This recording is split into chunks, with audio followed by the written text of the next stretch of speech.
Total expenditure in the financial year 2026-27 budget is projected at 4,820.4 billion, equivalent to 23.2% of GDP. And of this, recurrent expenditure will amount to 3,568.4 billion, which is equivalent to 17.1% of GDP, and development expenditure, including allocations to domestic and foreign finance projects, contingency fund, and equalization fund, will amount to 750 billion shillings, which is equivalent to 3.6% of GDP. Total allocation to county governments is projected at 502 billion shillings, of which 428 billion is equitable share, and 74 billion is additional allocations from the national government's share of revenue, and loans of 16 loans and grants from development partners. So 16.6 billion national government, and loans and grants 57.4 billion. Yes, I'm turning now to education. Improving education outcomes. Mr. Speaker, Kenya's future depends on developing strong human capital. And to this end, we will continue to strengthen quality learning, training and research, promote equity and inclusivity, scale up investment in education, fortify the system against emerging technological and labor market shifts, as well as fortify education to industry linkages, thus ensuring skills match demand. Mr. Speaker, I propose 784.5 billion for the education sector. Mr. Speaker, a lot has been said about defunding education.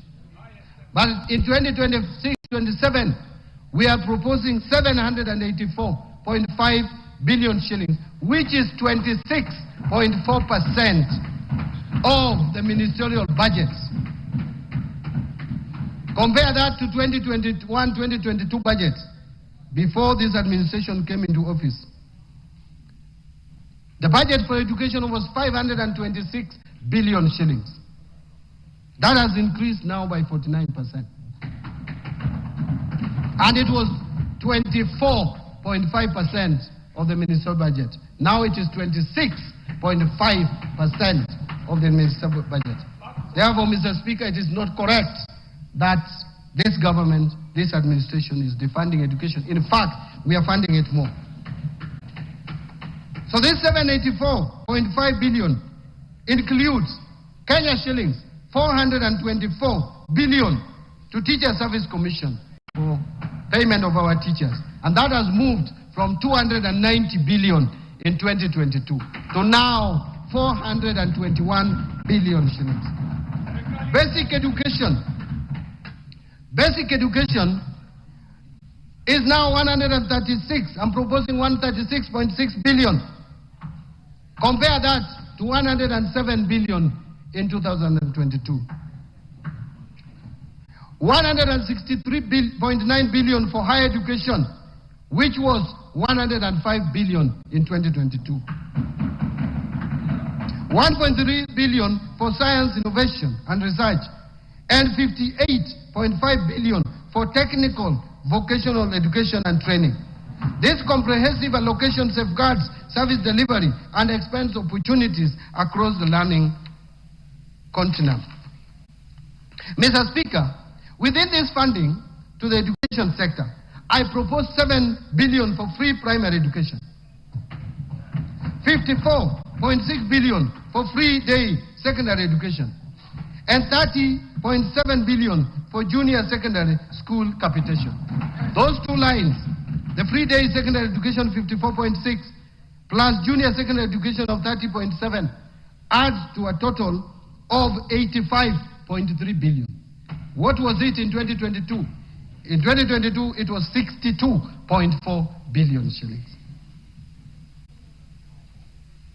I also propose 9.9 billion for administering national exams, and that is in addition to what we have just provided before the end of this year to pay the arrears of 1.5 billion to teachers. So teachers who marked exams, they will be paid before the end of this financial year, 1.5 billion.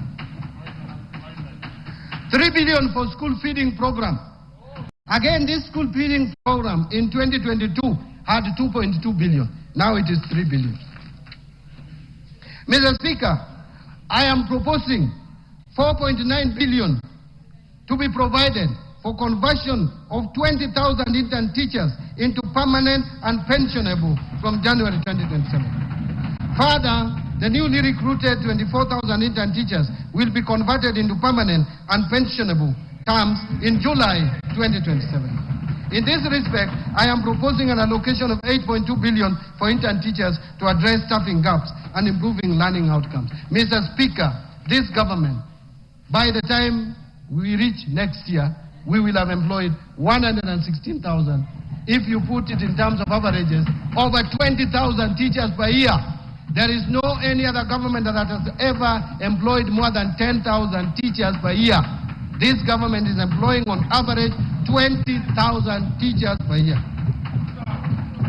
Mr. Speaker, to improve learning environment and skills training, I am proposing 4.1 billion for primary and secondary school infrastructure and 2.1 billion for construction and equipping of TVET centers, 7.1 billion for the Kenya Primary Education Equity and Learning Program, and 4.7 billion for Kenya Secondary Education Quality Improvement Project.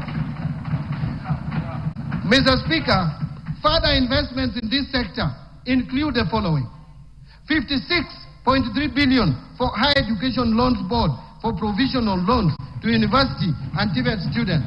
And how much was it in 2022? 15.39.